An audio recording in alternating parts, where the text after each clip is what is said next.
La Chine a également dit vouloir continuer à défendre le système commercial multilatéral centré sur l'OMC et participer activement à la réforme du système de gouvernance économique mondiale. Comment voyez-vous cette attitude chinoise de la défense du multilatéralisme?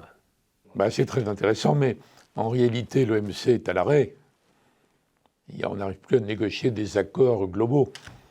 Et quand il y a des accords dans les pays démocratiques, ils ne sont pas ratifiés.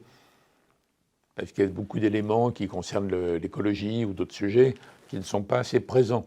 Donc la machine OMC est toujours là, qui a succédé au GATT, comme vous savez. Elle est là, il y a un cadre. Mais depuis maintenant une bonne vingtaine d'années, en réalité, les États-Unis ont basculé parce que l'électorat américain, les classes populaires et les classes moyennes, en gros, on dit la mondialisation, c'est très bon pour la Chine, mais c'est pas très bon pour nous. Donc vous voyez que les différents présidents américains ont adopté une ligne plus dure là-dessus. Et en réalité, il n'y a pas tellement de différence entre les républicains et les démocrates.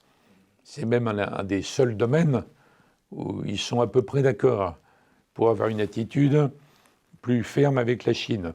Alors la Chine conteste évidemment cette présentation et dit non, il faut avoir une approche collective dans l'intérêt général. Donc ça veut dire qu'après l'élection américaine, quel que soit le résultat, il y a une période forcément de tension, États-Unis-Chine, dont nous espérons en Europe que ça débouchera sur des compromis intelligents. Mais on va être obligé de combiner tout ça. Et le multilatéralisme n'est pas une formule magique. C'est mieux, bien sûr, c'est mieux. C'est une méthode de négociation. Méthode. Mais après, il faut conclure à un moment donné.